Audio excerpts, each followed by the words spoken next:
Et dans le débat d'hier qu'il y a eu déjà sur l'alimentation, il y avait déjà beaucoup de questions sur la qualité de la restauration collective. Donc j'imagine que ça va rebondir aujourd'hui.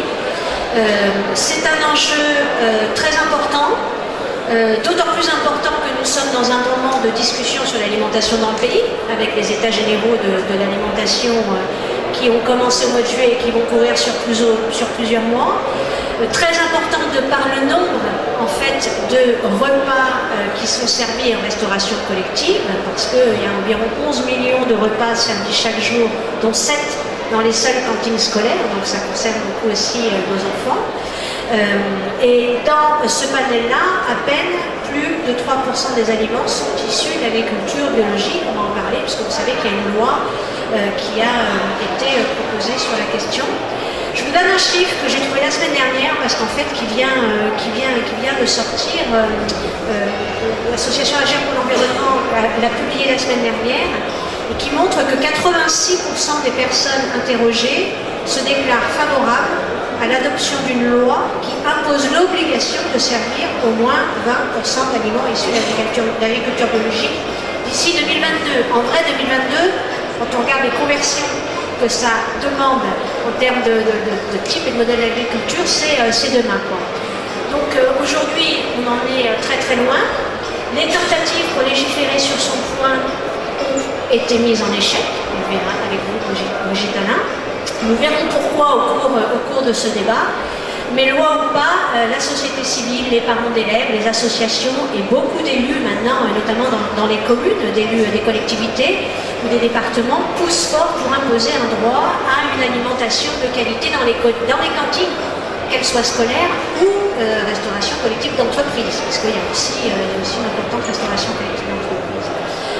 Le débat public est très concentré autour de la question du bio, c'est-à-dire d'une production alimentaire qui soit propre, on peut dire comme ça, qui se fasse sans chimie, sans pesticides, qui est souvent à taille humaine, qui est souvent de proximité et respectueuse de l'environnement.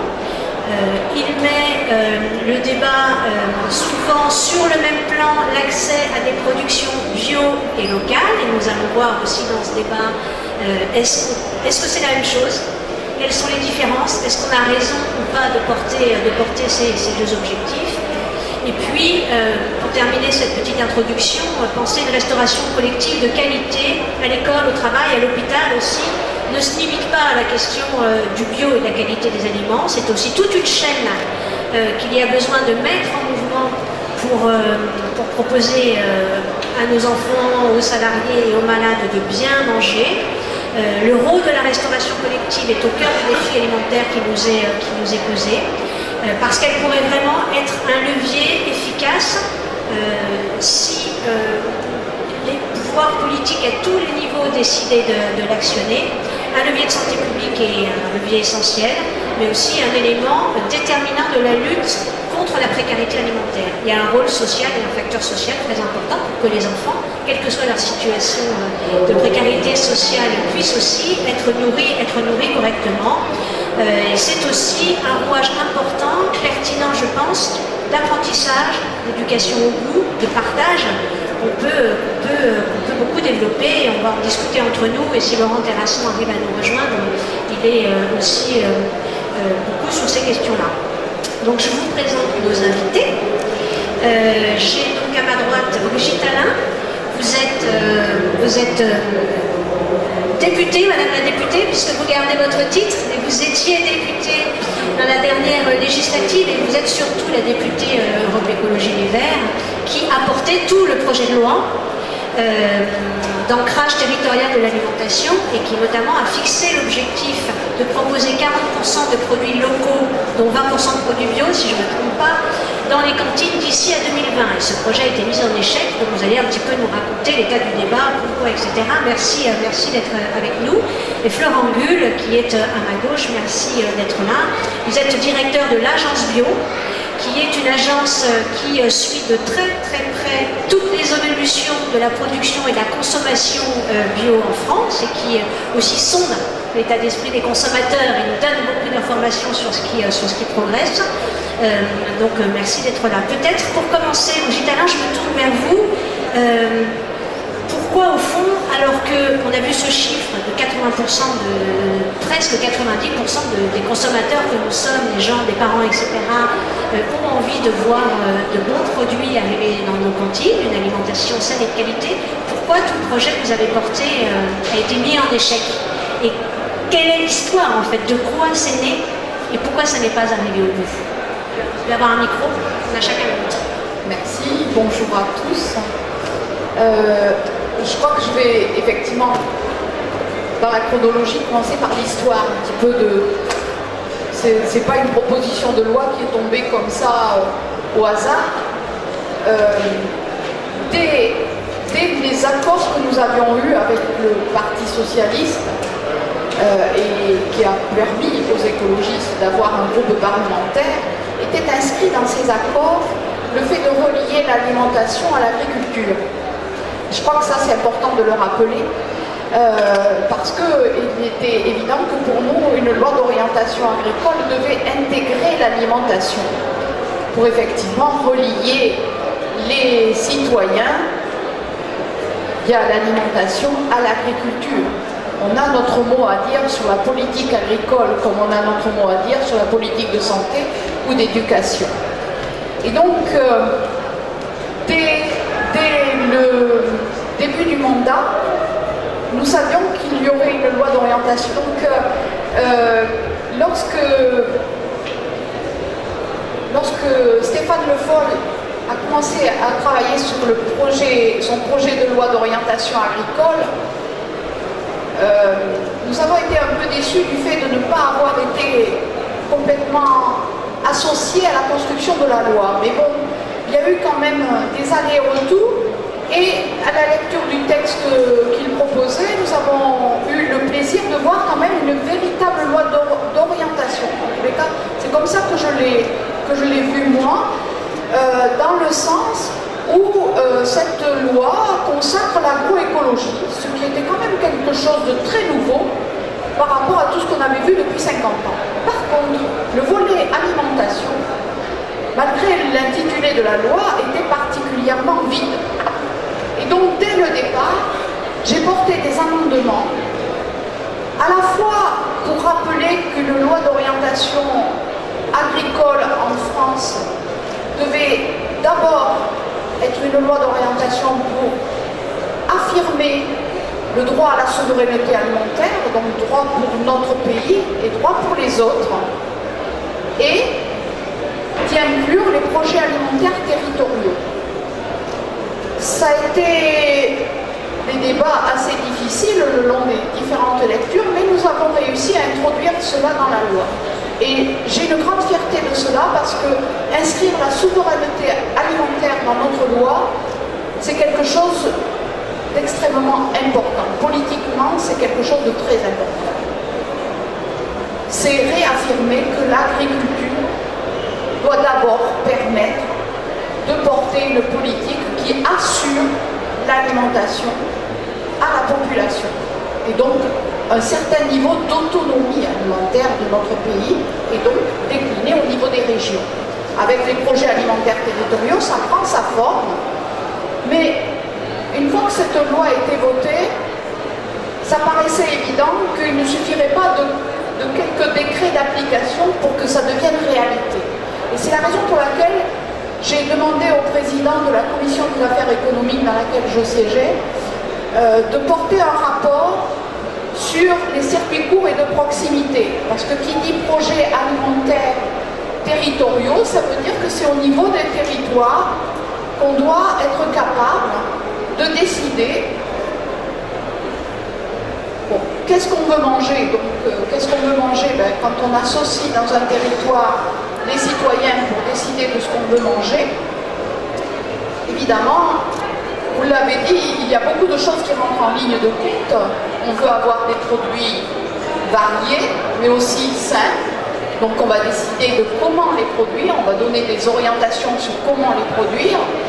Qu'est-ce qu'on peut produire? Qu'est-ce qu'on a? On part d'un diagnostic. Et puis, on met en place tout un système pour qu'on ait une production pour la consommation locale.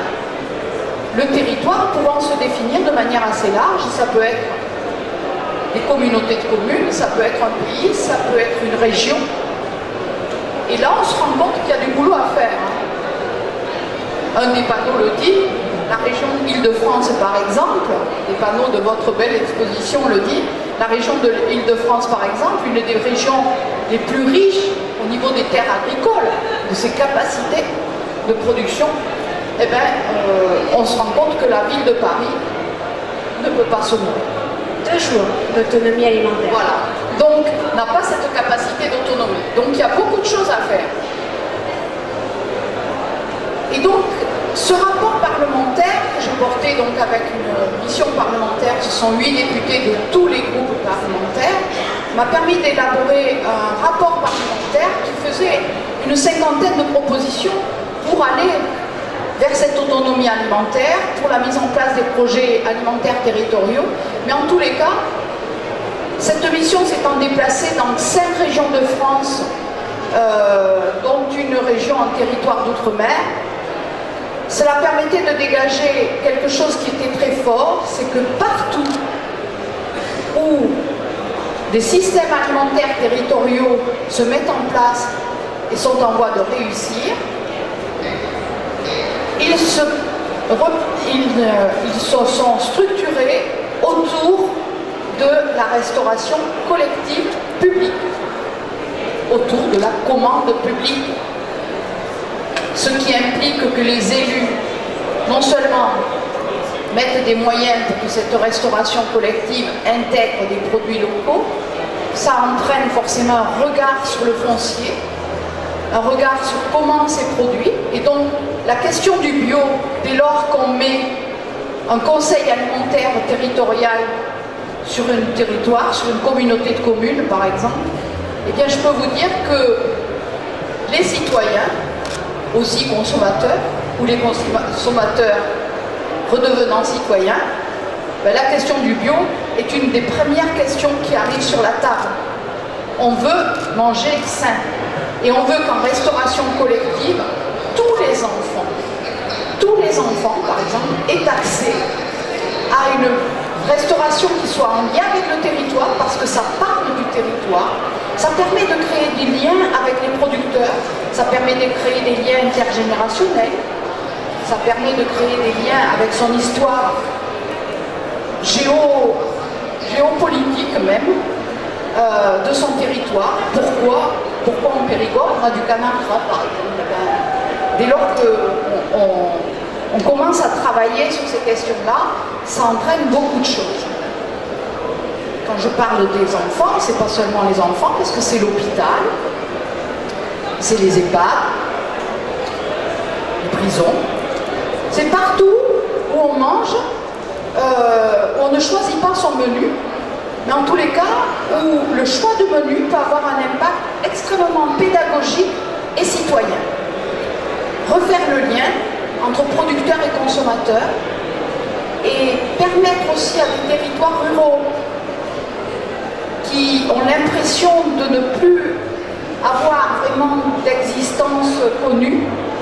Au contraire, par exemple en Aquitaine, chez nous en Bergeracois, quand le conseil alimentaire territorial planche sur qu'est-ce qu'on veut produire, pour qui, pourquoi, on dit d'abord le Bergeracois, mais enfin, on est une région, on est une métropole qui s'appelle Bordeaux. Et effectivement, si Bordeaux ne se nourrit qu'avec le rayon proche de Bordeaux, on va boire beaucoup de vin, mais il va falloir quand même aller chercher beaucoup plus loin dans la région, ce qui est quand même pas si mal. Voilà. Une petite question rapidement, parce qu'après on va discuter avec le public, on reviendra, mais qu'est-ce qui fait au fond que, si on vous écoute, tout ce bon sens que vous êtes en train de nous expliquer n'a pas fonctionné? Qui c'est qu'il y a derrière? C'est les lobbies, c'est la loi, elle a été débattue à l'Assemblée, elle a été retoquée au Sénat, vous avez réintroduit par des amendements dans une autre loi ces objectifs-là qui ont été adoptés à l'Assemblée, puis retoqués par le Conseil constitutionnel cette fois-là, alors que on peut considérer que dans un pays comme la France, instaurer un droit au bien manger en restauration collective, c'est juste du bon sens. Alors en 2 mots, si vous voulez bien, ensuite on va... Alors c'est juste du bon sens, et ça je crois que j'ai réussi à le transmettre à mes collègues députés, puisqu'à l'Assemblée nationale, ma loi par 2 fois été voté à l'unanimité. Alors aidé par les citoyens quand même, aidé par les citoyens qui avaient porté une pétition, et ça c'est extrêmement important de le dire, et de le dire ici, à la fête de l'humain, le rôle des citoyens sur nos assemblées, c'est extrêmement important. Les députés sont des comptes à rendre aux citoyens, ils sont des représentants des citoyens. Ils ne sont pas là pour servir le président de la République. Donc ça c'est la première chose. Donc oui, j'avais réussi à l'Assemblée d'avoir ces votes à l'unanimité. Évidemment, au Sénat, j'avais moins de bruit. Et surtout, je pense qu'effectivement, on parle beaucoup du lobbying, de l'agro-industrie ou de l'industrie de la restauration collective, privée. Sur les députés, je crois qu'effectivement, ils ont beaucoup plus de poids, en particulier sur cette question-là, sur les sénateurs. Et j'ajouterais que s'ils ont beaucoup plus de poids, c'est effectivement parce que beaucoup de villes ont délégué à la restauration collective privée la restauration des écoles en particulier, mais pas seulement, des hôpitaux, des EHPAD, ce qui est carrément, enfin, les personnes âgées, souvent, il leur reste presque que ce plaisir. Et ça, c'est quelque chose qui m'insupporte, de voir ce qu'on leur fait manger. Eh bien, il y a ça, mais c'est aussi, j'appelle ça de la fainéantise politique. Parce que, souvent, quand ils ont délégué la restauration, c'est tout simplement pour se décharger d'une responsabilité. Effectivement, il y a une responsabilité lourde dans l'alimentation. Et donc c'est beaucoup plus facile de déléguer. Et comme ça, on ne se pose plus de questions. On ne se pose pas de questions par rapport au foncier qu'on mange, qu'on grignote tout le temps. On ne se pose pas de questions par rapport à la qualité de l'eau. On ne se pose aucune question. D'ailleurs, la question de l'eau, on a aussi délégué l'eau. L'accès à l'eau, l'accès à l'alimentation, ce sont les mêmes droits, ce sont des droits fondamentaux. Aucun enfant à l'école n'a capacité à travailler s'il n'a pas mangé. Et ça, avoir délégué ça, j'appelle ça de la fainéantise politique. Merci. Alors Florent Gull, je me tourne vers vous. En fait, la première question que j'ai envie de vous poser, c'est au fond, ce débat, il aurait pu être pris dans l'opinion par plein de groupes, mais il vient souvent par la question du bio, de manger des produits bio. Comment vous expliquez ça? Oui, bonjour à toutes et à tous.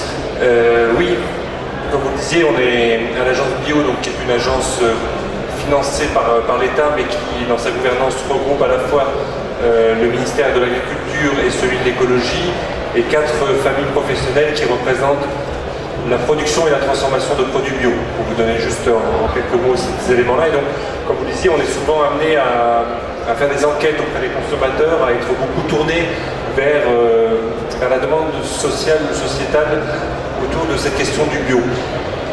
Pourquoi est-ce que quand on est sur de la qualité de nourriture et l'évolution de l'envie, on va vers du bio? À mon avis, il y a 2 raisons. Il y a une raison un peu positive qui est le fait de dire on a des éléments de témoignage, on raconte comment ça se passe dans des fermes bio, on voit ce monde agricole bio qui est plutôt satisfait. Je fais une petite parenthèse pour vous raconter les 2 dernières fois que j'accompagnais, on va dire, des personnalités donc, au Salon de l'Agriculture et puis plus récemment dans une visite de Nicolas Hulot dans une ferme bio à Rennes. À chaque fois, on a été interrompu au bout de 5 minutes de présentation par une agricultrice, d'ailleurs les 2 fois c'était une agricultrice, la dernière c'était une maraîchère, qui a dit avant qu'on continue, je veux juste vous dire un truc, monsieur le ministre, qu'est-ce qu'on est heureux en bio. Et cet élément-là, je crois que c'est vraiment quelque chose qui est ressenti par la population, le fait de dire on se réapproprie, par rapport à ce que disait Brigitte à l'instant, c'est très important, on se réapproprie le sujet. Et ça, je crois que c'est très perçu. Après, l'élément négatif de moteur de la bio, il ne faut pas se cacher avec son petit doigt, ce sont les crises qui se sont enchaînées les unes après les autres. J'ai discuté encore l'autre jour avec le président de ce qu'on appelle Biolait, qui est une structure très très intéressante, qui est le premier collecteur aujourd'hui de lait bio en France. et qui dit on a failli fermer en 95 parce qu'on venait de démarrer, on n'allait pas bien, etc. On a redémarré avec la vache folle. C'est ça qui a reboosté l'agriculture bio, en tout cas la partie élevage à cette époque-là, en disant voilà, nous on était prêts à répondre aux défis, les autres étaient forcément par construction suspects d'avoir trempé plus ou moins dans ce scandale-là. Puis après on a enchaîné, si on veut prendre peut-être l'année dernière en date qui a fait bouger encore les lignes, en tout cas sur l'agroalimentaire, c'est les questions de traces de restes de cheval dans les viandes, dans les lasagnes qui étaient censées être au bœuf, où finalement le consommateur se dit, dans tout ça, dans tout ce qu'on me dit c'est de plus en plus vert, c'est de plus en plus respectueux ce qu'on fait pour vous, pour votre santé, pour l'environnement, et puis après je découvre que non, en fait c'est pas vrai. Et donc il reste une preuve qui est la question de la labellisation bio.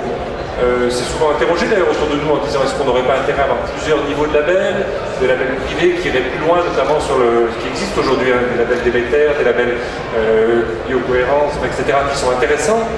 Moi je dis souvent attention, un des vrais points forts aujourd'hui de la bio, c'est le fait d'être sur une démarche unique européenne, avec tous les défauts que ça peut avoir. Il faut négocier avec 27 autres pays, bientôt un de moins, mais enfin quand même.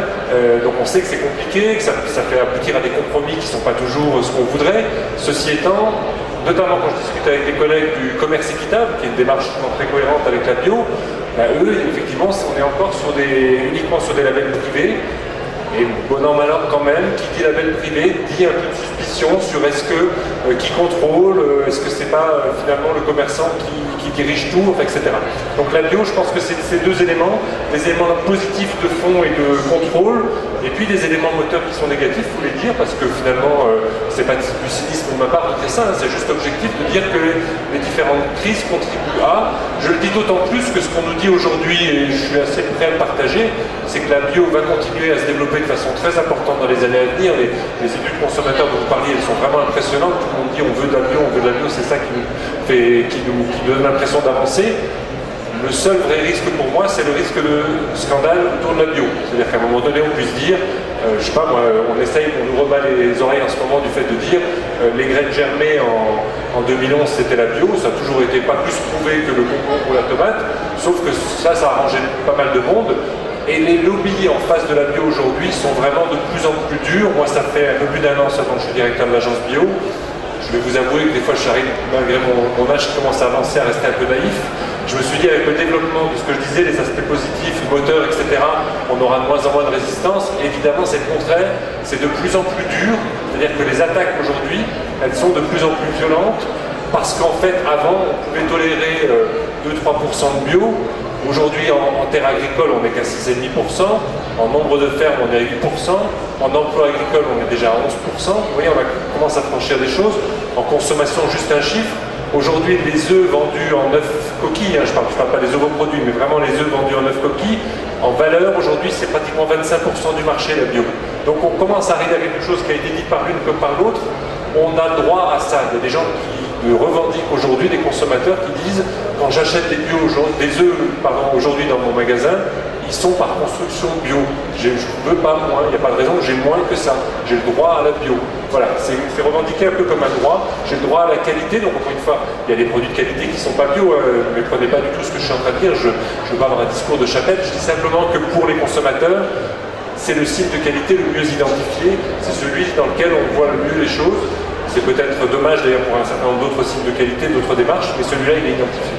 Merci. Alors rapidement peut-être, puisque vous tendez la perche, entre bio et local. Alors ça, puisque vous avez vu que dans les lois qui ont été discutées, il y a eu cette introduction de notions, bon, il faudrait plus d'aliments bio dans les cantines, bio ou et locaux. Alors, là-dessus, il y a deux choses rapidement. Je souris parce que ce qui est étonnant, c'est que cette histoire de presque opposition entre bio et local, là, je vais revenir, je ne vais pas faire toutes mes interventions sur les lobbies, mais n'empêche que ça vient bien d'eux. Là aussi, je vais vous raconter une histoire. Je vous parlais du salon d'agriculture, donc en février dernier, on a un stand de l'agence bio toute la semaine. Et à un moment donné, on me dit, donc c'était une année électorale, donc on nous avait annoncé beaucoup de visites politiques, et à un moment donné, on me dit, il y a la délégation au développement durable du Sénat qui vient te voir, enfin qui vient sur le stand. Donc une série de messieurs d'un certain âge de droite qui arrivent. Je me dis c'est bien, on discute quand même que la commission développement durable se déplace sur le stand de l'agence bio, c'est quand même positif. Et on avait des quiz sur notre stand pour les enfants et pour les adultes. La première question à chaque fois, c'était quelle est la part de produits français dans la consommation des Français en bio. Je vous donne la réponse pour ne pas vous mettre en difficulté. En tout cas, sur les résultats de fin 2016, on est à peu près 80%, un peu plus si on écarte les produits exotiques, de produits qui sont français dans notre consommation de produits bio. Donc j'ai fait faire le quiz, je ne sais plus si c'était l'adulte ou l'enfant, peu importe, c'était à peu près la même question, à ces sénateurs. Évidemment, ils se sont tous trompés, ils ont dit le contraire, qu'il y avait en fait 80% de produits importés dans la bio aujourd'hui. Pour finir l'histoire, sur notre stand, à ce moment-là, il y avait des agriculteurs qui étaient présents, puisque c'est comme ça qu'on fonctionne pratiquement toute la semaine. Le hasard géographique a fait qu'évidemment, un des sénateurs, ils étaient 5 ou 6, et un des agriculteurs se connaissait. C'était peut-être du même canton ou d'un canton voisin. Donc, ah oui, bah tiens, l'année dernière, on vous a aidé à installer un lieu de vente de vos produits bio. Donc, ils savaient que sur le terrain, il y avait de la bio de qualité locale, etc. Et quand ils remontaient à Paris, ils ne le savaient plus. D'abord, ça interroge un petit peu sur la défense du cumul des mandats qu'ont certains hommes politiques en France, en disant ça permet d'avoir un pied à Paris et un pied sur le terrain. Visiblement, les deux pieds ne se parlent pas bien. Ça, c'est pour la boutade. Mais plus sérieusement, ça veut dire quoi? Ils n'ont pas inventé cette histoire d'aller chercher le fait qu'il y avait 80% de produits importés en bio, qui est complètement faux, qui n'a jamais été vrai, qui est de moins en moins vrai. C'est quelqu'un qui leur souffle aux oreilles, on le sait très bien. Ça leur est redit toutes les 5 minutes en leur disant si vous imposez le bio dans la loi, vous allez avoir du bio d'importation, vous allez avoir des produits égyptiens, chinois ou je sais pas quoi qui vont arriver. C'est du fantasme pur et dur, mais ça marche du feu de Dieu. Donc c'est ça le sujet, c'est que quand on dit opposons le bio au local, on est en train de tenir ce discours de lobbyiste qui consiste à dire c'est l'un ou c'est l'autre. Et en fait, quand on interroge les Français, nous on l'a fait dans notre dernier baromètre, 85% des Français disent moi je veux les deux, je veux bio local. Et si on interroge des gens de plus de 65 ans, ils sont 100% à le demander. C'est un peu moins vrai dans des générations plus jeunes. On a l'impression qu'en vieillissant, on a un côté terroir encore plus important et qu'on se dit bah, le bio il est local, c'est tout. Donc il faut vraiment qu'on se batte pour ça, pour dire c'est pas l'un ou l'autre, c'est les deux, il n'y a aucune raison puisqu'il faut structurer, comme le disait très bien Brigitte Alain, le territoire qui va du coup produire plus de bio, ça va avoir un effet positif sur votre environnement immédiat, donc c'est positif pour tout le monde. Donc il faut vraiment, pour nous c'est un vrai combat de dire dès qu'on voit quelqu'un qui est en train d'opposer bio et local, on se dit là il y a un problème, on est face à quelqu'un qui dans 5 minutes va nous expliquer que finalement en bio on aurait peut-être bien fait d'accepter les OGM, ça nous éviterait d'avoir besoin de produits fustiles naturels. On voit bien la suite des arguments qui se déroulent, mais ce premier c'est toujours ça, c'est si vous faites du bio, ça va être du bio d'importation. Encore une fois, il n'y a pas de raison de se battre pour que ce soit du bio local, et même si vous ne vous battez pas, majoritairement et automatiquement ça sera du bio local. Merci. Alors, Laurent Terrasson finit ce tour de table et puis bien sûr on discutera ensemble. Une restauration collective responsable, c'est pas seulement le produit. C'est pas seulement la qualité du produit qui arrive dans l'assiette, qu'il soit bio, local, etc. C'est aussi beaucoup plus que ça. Je sais que vous insistez beaucoup, notamment sur le rôle social de la restauration collective. Est-ce que vous pouvez élargir un petit peu le propos pour nous dire jusqu'où ça va? Est-ce que ça change tout? Est-ce que je peux commencer par autre chose pour rebondir juste sur ce qui s'est dit et après je reviendrai sur le social? Parce qu'en fait, le bio, c'est pas une invention. Ce qui est une invention, c'est depuis les années 60, on intègre des produits chimiques dans notre alimentation. Donc voilà. Donc le bio, ça devrait être normal. Le travail qu'a fait Brigitte Alain, c'est exceptionnel. Il est déclencheur de pas mal de choses. Mais en fait, on constate quoi? On constate en restauration collective, et je vous parle vraiment de ce contexte-là, parce que c'est le contexte sur lequel je travaille, c'est qu'il y a une tension énorme. Et je prendrai l'exemple à la rentrée, puisque nous suivons l'actualité, Marsanais, l'élu, arrête la bio, alors qu'il était précurseur. Mais pourquoi est-ce qu'il arrête la bio? Finalement, tous les citoyens sont contre lui maintenant. Donc sa parole politique, elle ne pèse plus que voilà, ce qu'elle pesait avant. Il a été réélu, je pense, en partie. Il y a beaucoup d'élus qui ont été réélus sur leur politique qu'ils menaient, politique alimentaire en restauration collective. Et là, en fait, il aborde la question du budget. En fait, on a la preuve, encore une fois, en restauration collective, que la bio peut être moins chère. Donc là, en fait, on voit cette tension de l'élu. Alors, est-ce que c'est la fainéantise? J'adore ça, la fainéantise des élus. Ça, je trouve ça superbe. Il y a une autre ville, c'est Valence. L'élu choisit d'acheter des pommes et il mène une politique d'alimentation locale. Alors, il achète des pommes chez un gros faiseur qui fait des pommes assez dégueulasses. Et juste à côté, il y a un producteur bio. Et non, sa parole politique, en fait, pour son électorat aujourd'hui, c'est lui qui, peut-être dans sa fainéantise, va parler de produits locaux. Oui, parce que le citoyen entend produits locaux. Pourquoi est-ce qu'on n'entend plus le produit bio? Alors je ne sais pas, à Marsanais, les citoyens entendent le produit bio, l'importance. Mais à Paris, vous savez, on entend aussi beaucoup la parole de l'élu. Comment elle s'appelle? Anne Hidalgo. Elle parle de produits locaux. Et les produits locaux à Paris, il n'y en a pas beaucoup. Elle parle aussi de bio. Mais le bio, elle va l'acheter où? C'est la grande question. Donc en fait, les débats sont là. Et c'est important que le citoyen s'exprime. Et dans ses votes, disent qu'il attend quelque chose avec la restauration collective. Et effectivement, la restauration collective est porteuse de beaucoup de choses dans son rôle social. Je pense que le citoyen doit s'impliquer là-dedans et la restauration collective peut aller beaucoup plus loin. Dans mes réflexions, je pense que les sociétés de restauration, et je ne mettrai pas forcément le privé contre le public, parce que de toute façon le privé va, je pense, prendre du poids, pour différentes raisons que je n'évoquerai pas forcément, on n'a pas le temps, mais là on peut toujours, quand c'est une société de restauration, avoir un poids pour réclamer de la qualité du bio, du local. On a des exemples en France, on a Saint-Étienne et Brest. Saint-Étienne, c'est Elior qui gère ça, et Brest, c'est Sodexo. C'est vrai que ça fait... Enfin, je dis toujours, les sociétés de restauration, c'est pas des sociétés de restauration, c'est des sociétés de gestion avant tout. C'est la gestion économique. Et là, je pense que le social a fait quelques erreurs dans sa gestion, et donc le privé arrive à grands pas. Vous allez avoir un monsieur comme Laurent Wauquiez qui, en début d'année, dit on mange que de la merde dans les lycées, ce qui est vachement sympa pour les chefs des lycées. Après, il les réunit, il leur dit « Oh non, non, mais vous inquiétez pas, je m'occupe de vous et tout ça », et là, il est en train de négocier avec des sociétés de restauration. Alors, cette fainéantise-là, c'est une fainéantise pas de responsabilité, puisque l'élu est responsable. C'est une fainéantise peut-être de gestion, et que c'est la gestion économique qui leur fait prendre certaines décisions. Mais le citoyen, l'élu a toujours un poids. Et on va avoir, je pense, une restauration collective qui va changer. Et il y a de nouveaux métiers qui vont arriver en restauration collective pour justement avoir ce que vous avez préconisé, du local, ce que vous avez préconisé, avoir de la bio. Et je pense qu'il faut être très sensible à cette question et plus de social encore.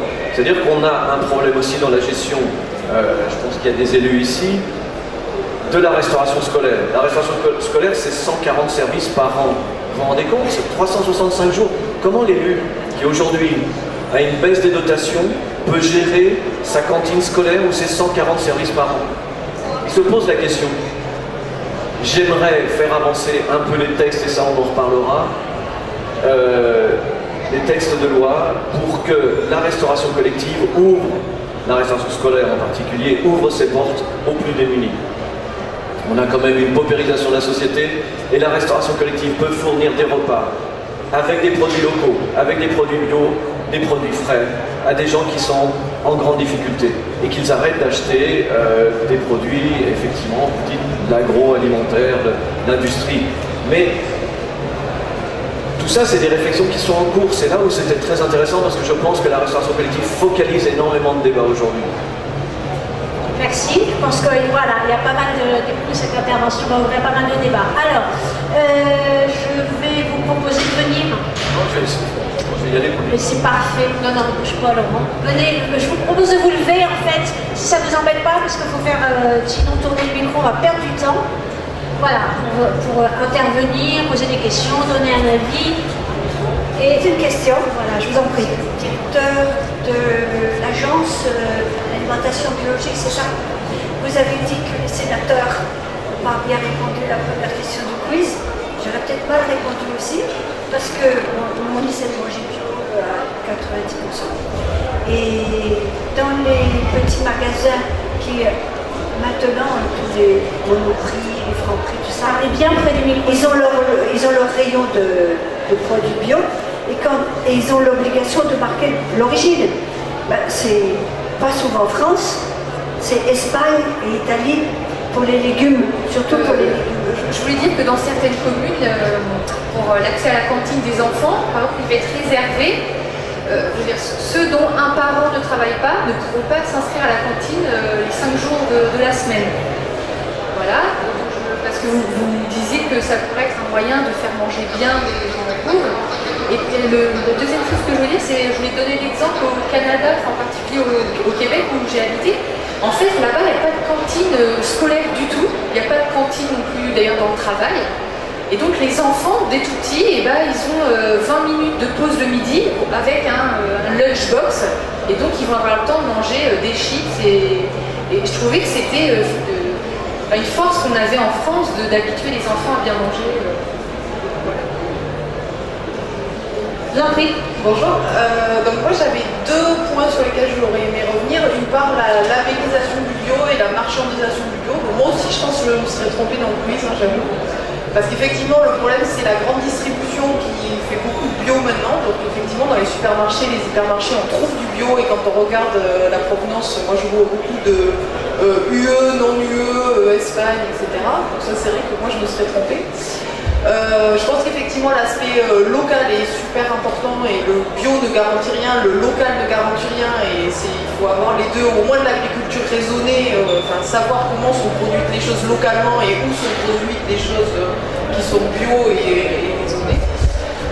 Sur la labellisation du bio, alors je sais qu'il y a un peu des controverses par rapport au label AB et l'importance qu'il y a à s'occuper effectivement de la qualité des aliments et à la façon, au contenu, donc est-ce qu'il y a des pesticides, est-ce qu'il y a des matières chimiques, etc. Mais également sur les conditions dans lesquelles ces aliments sont produits, les conditions de travail du coup, des agriculteurs. Donc je pense notamment au label du type Nature et Progrès qui va beaucoup plus loin et qui a une charte qui inclut beaucoup plus de notions justement sur les conditions dans lesquelles sont produits ces aliments. Et ensuite, je voulais faire un petit témoignage. Donc moi, je viens de Marseille. J'ai 2 enfants qui sont scolarisés en maternelle, qui mangent malheureusement, j'ai envie de dire, tous les 2 à la cantine. Donc il faut savoir qu'à Marseille, c'est Sodexo qui a le monopole. Alors, ça va être remis en cause, mais donc c'est une délégation de service public et c'est Sodexo qui a remporté la mise il y a 7 ans. Donc Sodexo a le monopole. C'est une multinationale marseillaise, donc il n'y a pas beaucoup de surprise ni de mystère à tout ça, Sodexo alimente les crèches, les maternelles et toutes les écoles primaires de tout Marseille.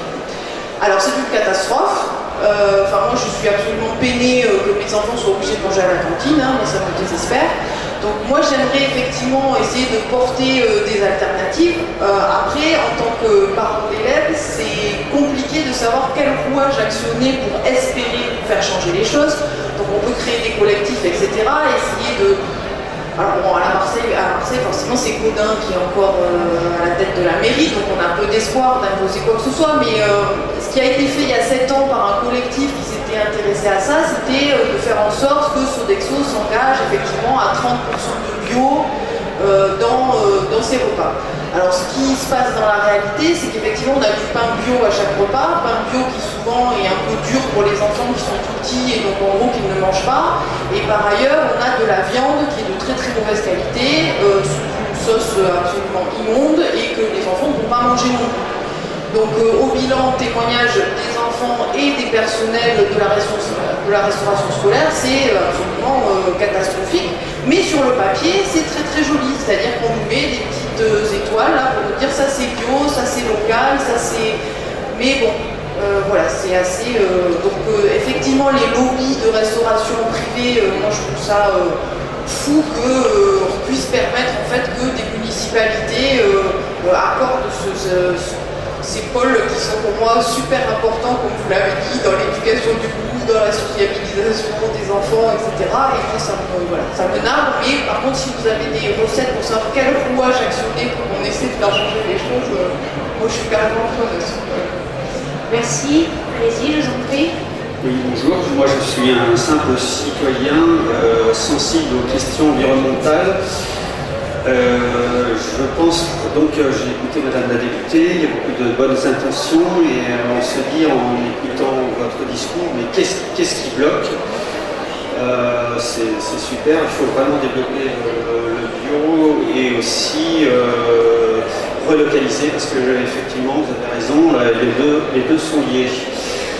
Alors moi je suis pour 100% des cantines bio. Et si on arrive à faire aboutir ça, c'est en même temps créateur d'emplois. C'était chiffré dans l'avenir en commun, le programme pour lequel j'ai voté. 300 000 emplois agricoles qui sont nécessaires parce que l'agriculture bio, faut beaucoup de main-d'œuvre. Moi j'ai un ami moi-même qui cultive des maraîchers à Amiens, les ortillons d'Amiens, c'est le seul producteur maraîcher bio.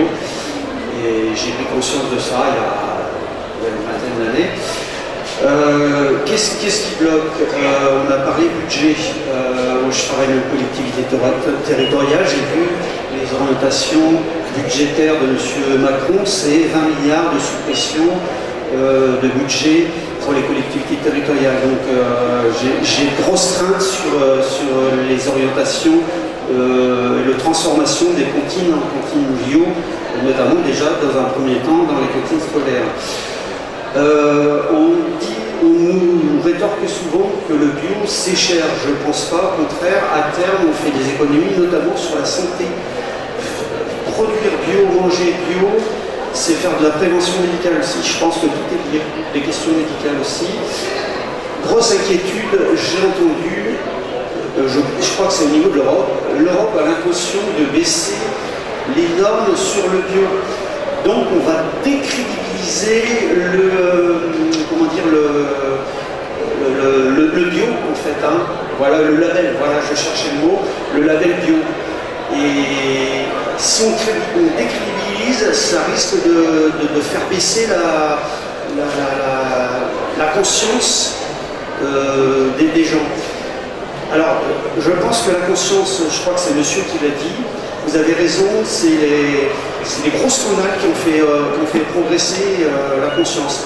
Et moi, je suis pour l'électrochoc en tout cas, et tant mieux qu'il y ait eu des scandales, si ça peut faire progresser la conscience des gens. Voilà, j'en arrêterai là. Merci. Est-ce qu'il y a d'autres interventions ou est-ce qu'on revient un petit peu? Peut-être on revient là et on revient vers vous ensuite, parce que il y a quand même dans pas mal d'interventions là une question sous-jacente sur, moi je peux appeler ça la concurrence dans le prix bas, qui concerne le public, privé, parce que le problème des grosses entreprises de restauration collective, c'est que quand elles se font concurrence sur le prix le plus bas au marché, le prix très très bas, c'est des aliments qui ne sont pas forcément de qualité. Donc peut-être, est-ce qu'il y a certains nombres là, En fait, pour parler, vous parliez du Québec. Vous savez, ce que j'essaie de faire comprendre, c'est qu'en France, on a la chance d'avoir de la restauration collective. C'est un service extraordinaire. On a beaucoup de choses à faire, vous le disiez, et ça, je pense que c'est essentiel de le préserver. Et justement, de l'ouvrir, d'aller beaucoup plus loin, parce qu'il est porteur de beaucoup de messages. À Marseille, je connais l'exemple. J'ai accompagné des associations de parents d'élèves sur le sujet, mais il n'y a rien à faire. Mais il y a d'autres exemples. Non, attendez, pour l'instant, sélection va revenir. C'est évident. J'y suis en janvier sur le sujet. Donc, on organise à Marseille un débat sur le sujet au salon Foudel Sud. Donc, c'est évident que ça bloque. Et on invite les parents d'élèves. Il y a en fait de plus en plus, même à Paris, il y a une mairie, je dirais le nom pour l'instant, qui veut faire un débat citoyen pour parler de la restauration collective.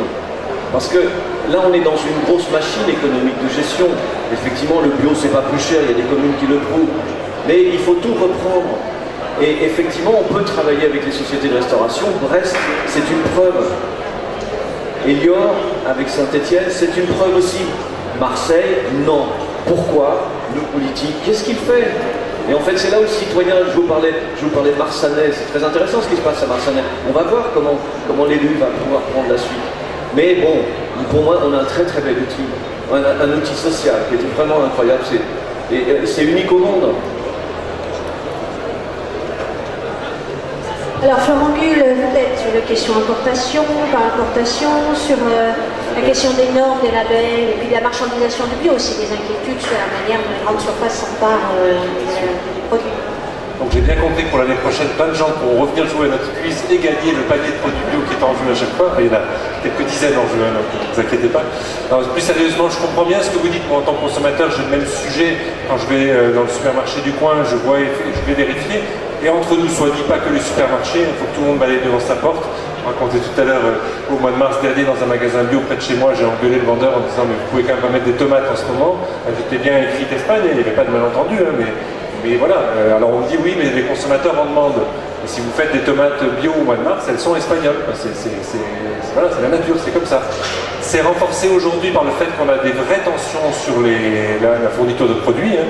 On est en situation de pénurie de produits bio. C'est la première fois qu'on sort ce vocabulaire-là la semaine dernière, en disant maintenant il faut dire les choses clairement, puisqu'on est en plein dans le débat des États généraux de l'alimentation, Paul Masson le racontait tout à l'heure.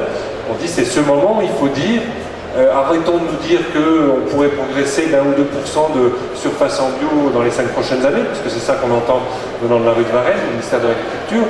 C'est pas ça l'enjeu, c'est qu'il faut multiplier les surfaces de façon très importante. Sinon, pour l'instant, c'est la pénurie, parce qu'en fait, il y a deux éléments. D'une part, même la grande distribution cherche des produits français parce qu'ils ont fait des études marketing, ils savent très bien que le consommateur de bio veut des produits plutôt locaux, donc ils cherchent quand même des produits français.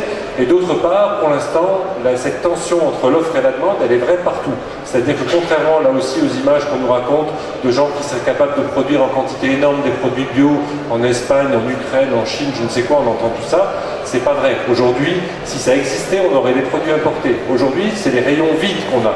Vous allez dans un supermarché acheter du lait bio ou du beurre bio, passé 18 heures, vous n'allez plus en trouver en ce moment. On n'a plus de produits, on n'en a pas assez pour répondre à la demande. C'est ça la réalité. Donc l'importation, oui, sur les légumes et les fruits, c'est là où il y a le plus d'importation, vous avez raison, parce que sur le lait, on est à 99% français, la viande 97%, les œufs 99,5%, le vin 100%, enfin bon, la plupart des produits ne sont que français, mais il y a effectivement les fruits et légumes pour la question de la saison, principalement, c'est-à-dire, encore une fois, le fait de dire je vais offrir des fraises bio au mois de février, elles seraient bio ou pas bio, c'est le même sujet, elles ne peuvent pas pousser en France. Ou alors j'ai raté un épisode.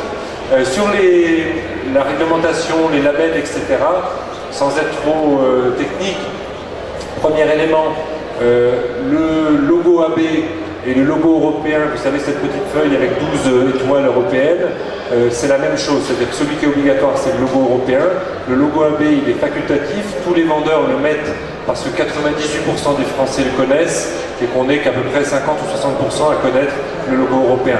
Mais en fait il n'y a pas deux informations, alors je sais que c'est un peu perturbant, mais ça dit la même chose, ça dit que ça respecte le cahier des charges européen, qui est globalement le même que celui qu'on avait au niveau français avant de faire cette démarche européenne, qui date de 1991 et pas de 2009 comme on entend souvent. La réglementation est européenne depuis 1991.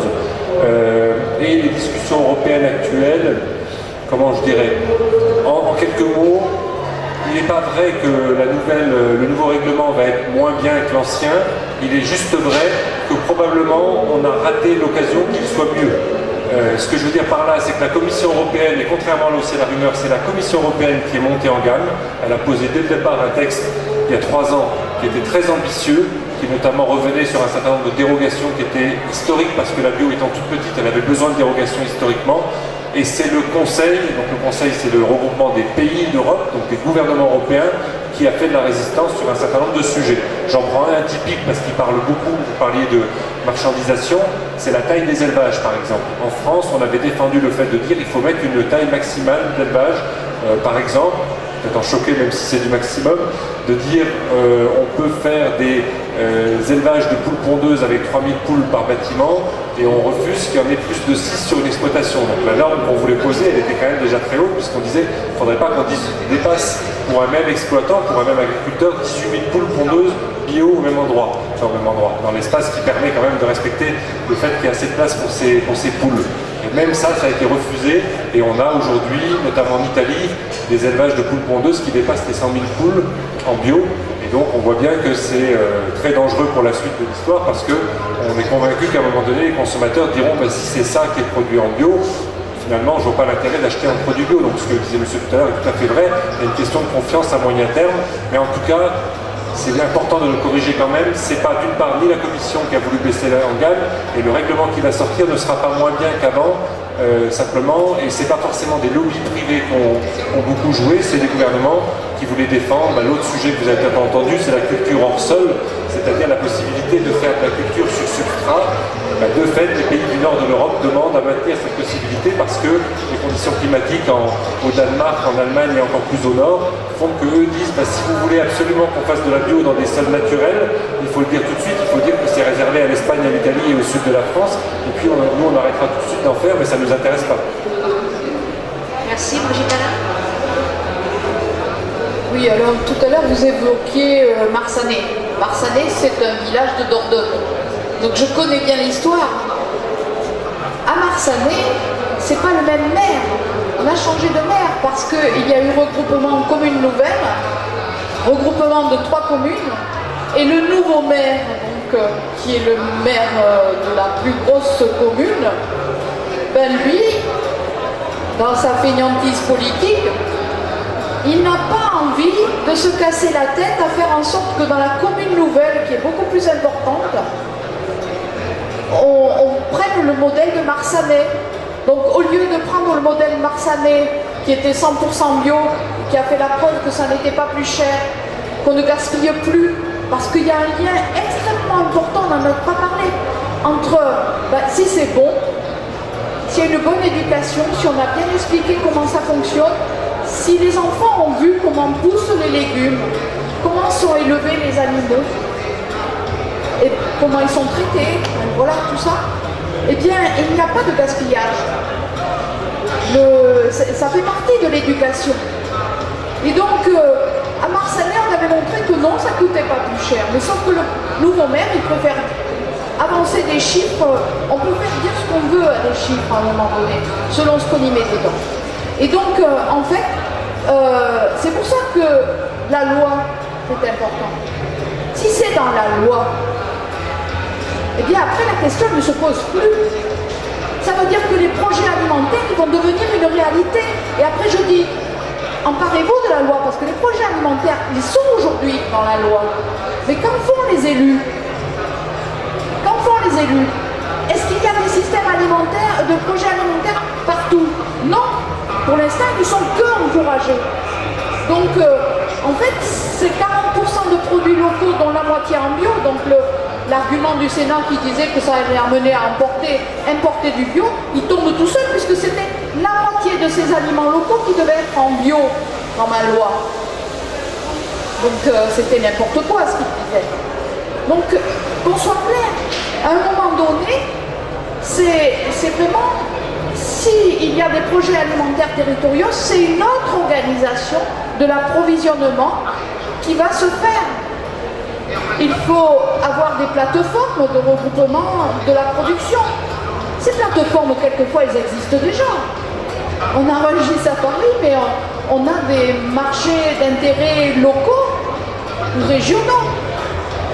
Il suffit de les activer. Je suis allée à l'île de la Réunion pour le rapport parlementaire. À l'île de la Réunion, comme les routes, il y a des distances importantes, c'est montagneux, etc. Et bien sûr, qui on s'est appuyé? Finalement, ce sont les épiciers des petits villages qui servaient de plateforme. Tout simplement, l'approvisionnement. Tout le monde va chez l'épicier, le producteur local, pour lui, c'était plus facile. Le bus passe pour les enfants. Finalement, l'épicerie locale peut servir de plateforme de regroupement de la production locale, tout simplement. C'est revenir à des choses relativement simples, mais qui demandent une certaine organisation, une remise en cause de la façon dont on produit aujourd'hui. Et effectivement, là, quand même, l'agroalimentaire, ça lui demande une certaine remise en cause. Mais je reviens sur le cahier des charges de Marseille. C'est le cahier des charges que va mettre en place les élus, y compris à la restauration privée. S'il y a un cahier des charges à respecter, mais ça emmènera la collectivité locale quand même à se poser la question, il nous manque des producteurs, comment on fait pour les installer, comment on mobilise du foncier, comment on fait par exemple pour que les zones de captage d'eau ne soient pas polluées. Partout où sur les zones de captage d'eau, On a aidé l'agriculture biologique, et notamment là, ce sont bien les sociétés privées qui commercialisent l'eau. Quand elles encouragent l'agriculture biologique au-dessus des zones de captage d'eau, la dépollution, le coût de la dépollution est divisé par 25. Donc, quand on parle du coût, c'est global. Et partout où on met ces systèmes alimentaires territoriaux, très vite on se rend compte que ça nous coûte pas plus cher. Et chez moi, j'ai eu des témoignages de collectivités locales, un maire que j'ai rencontré il y a quelques semaines qui me dit « Mais attendez Brigitte, grâce à vous, on s'est posé la question, on l'a fait, et en moins d'1 an, on a économisé 20% sur notre cantine scolaire. » J'ai l'exemple de l'IME des papillons blancs. 50% de produits sont bio en moins d'1 an. Ils ont réussi à s'approvisionner. Alors ils disent on pourrait beaucoup mieux faire, mais là il faut une organisation, il faut qu'on soit aidé. Il faut un projet alimentaire territorial. Je vais apporter un témoignage plutôt du côté de l'acheteur public. Ma fonction est... Parlez près du micro. Ma fonction... merci, ça va. Dans ma fonction, j'ai exercé dans un premier temps le métier de prescripteur, alors pas dans l'administration territoriale, mais dans l'administration centrale, donc amené à rédiger les cahiers des charges pour passer des appels d'offres. Parce qu'on passe à la fois soit par le code des marchés publics, maintenant, malheureusement, je suis tenté de le dire, par les partenariats publics-privés qui nous protègent beaucoup moins au niveau de l'État. Donc l'importance de la prescription est essentielle. Il y a des aspects techniques, par exemple, qu'il faut aborder, qui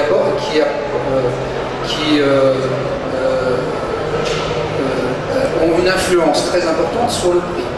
Je prends un exemple. J'ai prescrit un marché il y a 7 ou 8 ans où il y avait en appel d'offres, en répondant à appel d'offres, tous les grands industriels.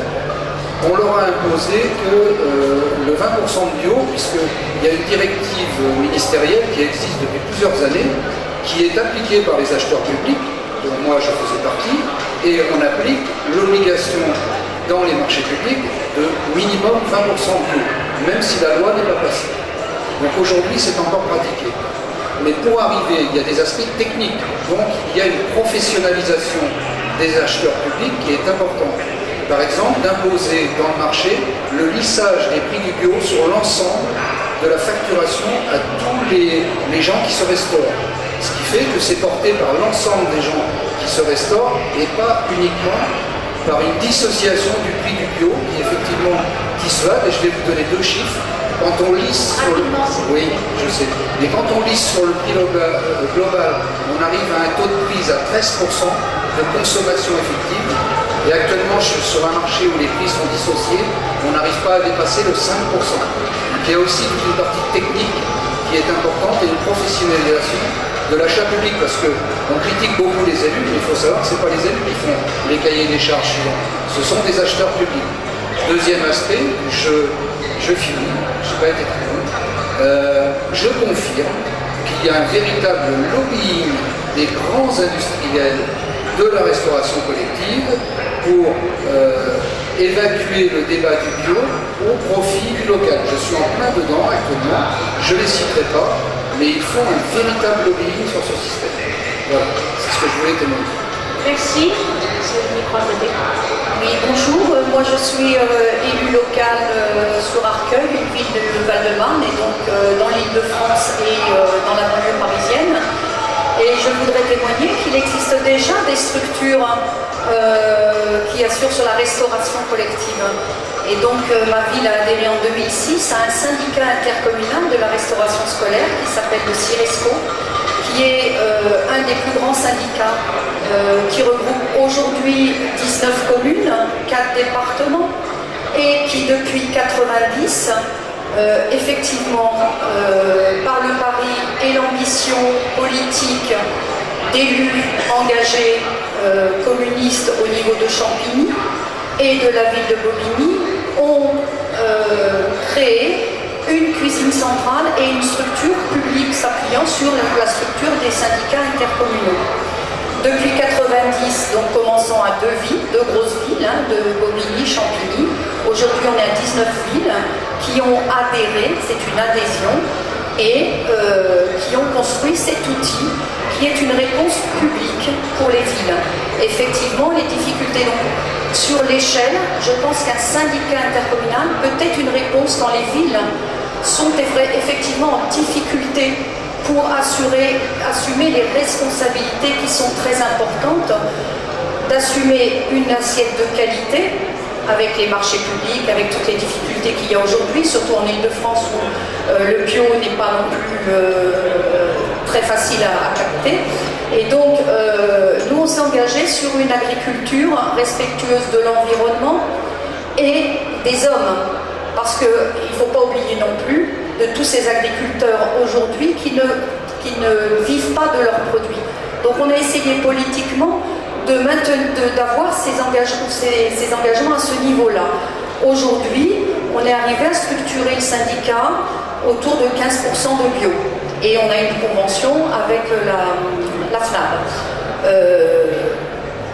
Qu'est-ce qui est important aussi de dire attendez, parce que j'ai pris quelques notes. C'est aussi ce qui... Voilà, on essaie de faire face et de construire. On a la construction des filières qui est aussi une difficulté. Puisque, par exemple, on n'a pas de légumerie. Les producteurs n'ont pas de légumerie. Donc, il faut structurer les quantités, parce que nous, évidemment, on représente, je crois, plus d'1 million maintenant de personnes à qui on fournit des repas de restauration collective. Donc, c'est énorme. On a un point important et une responsabilité du coup pour la structuration d'une réponse publique. Je voudrais aussi témoigner sur, évidemment, on a une ambition sociale, on a structuré au sein de l'école, parce que c'est là qu'on s'adresse à tous les enfants sans discrimination, parce qu'un parent ne travaillerait pas au chômeur, c'est certainement pas notre politique, parce que voilà, donc on s'adresse à tous les enfants pour qu'ils aient un repas de qualité, avec la structuration du quotient familial. Nous avons dans notre ville des enfants qui payent de 50 centimes à 6 euros le repas. Voilà. Aucune famille, un repas revient à 10-12 euros entre le produit de l'assiette et puis les fluides, les personnels, etc. Donc vous voyez que là, il y a une véritable ambition sociale. Sur le gaspillage, 2 mots, parce que voilà, on travaille beaucoup aussi RESCO, on a fait beaucoup aussi, on a structuré avec un atelier pédagogique pour la formation des personnels. Aujourd'hui, il n'y a pas de formation en restauration collective, de filière vraiment structurée non plus. On a travaillé sur des rencontres, on a fait des rencontres donc on alimente aussi tous ces débats qui sont importants. On a fait par exemple l'assiette en commun autour de la laïcité. On a fait manger en santé et on se prépare à faire aussi au niveau du CERESCO l'assiette de demain. Voilà, donc on a un site où vous avez des informations si ça vous intéresse pour poursuivre. Le siège est à Bobigny. Qu'est-ce que je voulais dire sur le gaspillage? Excusez-moi, juste important. On va pas avoir le temps de faire parler tout le monde. Oui, juste important sur le gaspillage. Vous dites effectivement qu'il y a... mais la situation est complexe, il faut aussi penser à l'encadrement des enfants. Parce que l'encadrement, c'est le personnel qui encadre les enfants pour l'éducation au bout. Voilà, je m'arrête là parce qu'il y a tellement de choses à dire. Merci, sinon, merci pour ce témoignage qui prouve qu'il y a aussi du courage politique dans les communes, comme je disais. Je vous en prie, allez-y, et puis après on finit avec les invités. Ça va être très court parce qu'il y a beaucoup de choses qui ont été dites. Tout simplement par rapport à votre introduction et par rapport à la remarque sur le fainéantisme des élus et le bon sens, non, ce sont véritablement des choix. Ce sont véritablement des choix politiques de gestion aussi, puisque donc en ce qui concerne les investissements qui doivent être faits et justement toutes les pratiques qu'il y a dans une collectivité, ce sont des choix de gestion. Et effectivement, le conventionnel, c'est le porteur du capitalisme, donc évidemment, les choix de gestion ne sont pas les mêmes pour les élus. A été rappelé aussi la question de politique d'achat. Et moi j'ai un exemple, je suis un élu municipal et d'une petite agglomération. Effectivement, les petites collectivités et les petits producteurs ont aussi des grandes difficultés à pouvoir répondre lors des marchés publics. Donc là, on voit bien aussi le lobbying qui a été fait dans le passé pour que les difficultés s'amoncellent aussi pour celles et ceux qui pourraient y répondre.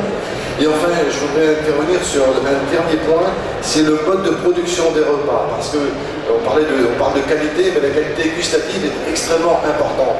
Et le professionnalisme est aussi, je dirais, quelque chose qui doit aussi être pris en compte dans la confection des repas. Et comme le disait ma collègue qui vient de prendre la parole, c'est aussi l'accompagnement au niveau du repas. Voilà.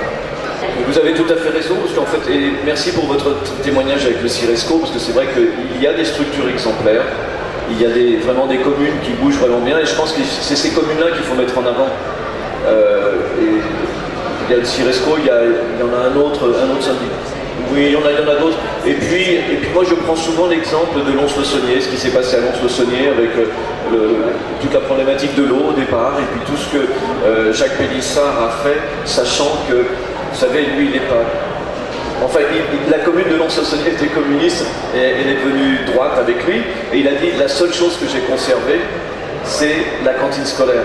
Donc on voit le rôle politique de la cantine scolaire qu'il a déployé non seulement aux scolaires, à l'administration, mais à toute la population. Et donc quand je lui pose la question, mais comment vous avez fait avec les restaurateurs de la ville qui disent, ils voient la cantine en concurrent, il dit non, je leur ai expliqué. Je leur ai expliqué que c'était une association, que les gens pouvaient adhérer et venir manger un repas équilibré, avec des produits locaux, avec toute une démarche, et dans une autre ambiance qui est une cantine.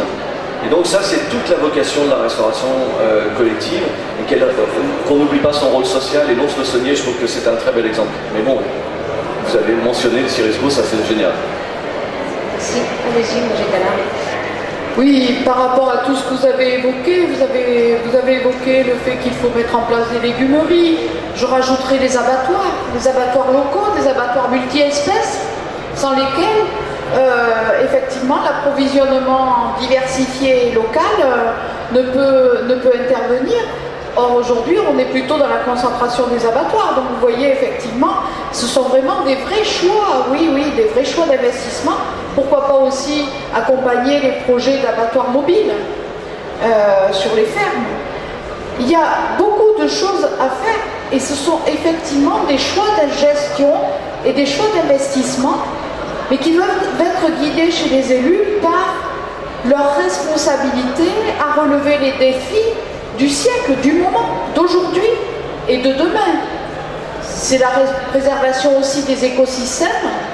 On a parlé peu du lien entre le bio et la santé, un petit peu avec Laurent, mais c'est quand même de plus en plus reconnu qu'il y a vraiment des vrais problèmes de santé sur lesquels il faut se poser des questions, et le lien avec les pesticides est de plus en plus pointé du doigt. Moi, quand j'entends aujourd'hui qu'on a un enfant sur 10 qui est atteint de troubles autistiques, ça m'interroge. Et quand je vois en plus à quel point on laisse les familles sans solution, ça m'interroge encore plus. Mais un enfant sur 10, c'est beaucoup. Donc ça mérite quand même de poser la question. Et donc c'est de la responsabilité des élus. Les élus n'ont pas toujours à être dans le mouvement. Ils doivent relever ces défis. Et les écosystèmes, les défis du réchauffement climatique, là aussi, ça renvoie quand même au travail que vous avez fait et votre exposition, c'est un vrai sujet. Et la relocalisation est une des réponses à la lutte contre le réchauffement climatique. Donc moi, j'espère que les états généraux de l'alimentation, mais si je dis que j'espère, ça veut dire qu'il faudra que les citoyens, et je rappelle que les citoyens ont un rôle à jouer important. Voilà. Merci. Merci beaucoup, Flangul. Oui, deux mots, pas de conclusion, mais de rebond par rapport à des choses qui ont été dites. La formation des collectivités, plusieurs personnes dans la salle en ont parlé. Moi, je pense que c'est primordial. Depuis le Grenelle, on m'a dit qu'il faut faire 20% de bio, etc. Aujourd'hui, l'agence bio, on a mesuré au printemps dernier, on est à 2,9% aujourd'hui de bio dans les cantines en France. Donc par rapport aux 20%, il y a des expériences très réussies de 50, parfois de 100%, mais la moyenne c'est 2,9%, donc on a échoué faut être clair, c'est pour ça que Brigitte avait lancé sa loi, etc. Mais on est toujours en situation d'échec. Moi je pense qu'il faut lancer un grand plan de formation des acheteurs publics, des cuisiniers, etc. Parce qu'il y a une demande de ces gens-là, donc on les aide à faire et on les aide pas. Et peut-être aussi du côté de l'amont, d'ailleurs, l'organisation des agriculteurs, etc. J'en ai parlé aux États généraux de l'alimentation, j'ai fait un grand flop, parce que les plans de formation, c'est toujours vu comme des choses compliquées à mettre en œuvre, puis c'est pas très visible, etc. Deuxième peut-être sujet, puisqu'on parlait de Jacques Pélissard et de Lons-le-Saunier, je l'ai rencontré il n'y a pas longtemps, on parlait de la question du saucissonnage administratif qu'on a en France, c'est-à-dire que pour des raisons qui ne sont pas forcément incompréhensibles au départ, mais par exemple, le citoyen qu'on est les uns et les autres, on est bien la même personne qui va payer la cantine des enfants et payer le prix de l'eau. Sauf qu'en responsabilité politique, il y a un syndicat des eaux et il y a une communauté de communes qui gère la cantine. Et ils n'ont rien à voir entre eux. Et donc le côté, je boucle mon budget en disant, ça me coûte un peu plus cher sur l'approvisionnement de ma cantine, mais ça me coûte beaucoup moins cher en traitement de l'eau, ça, il n'y a personne qui en a la complète responsabilité.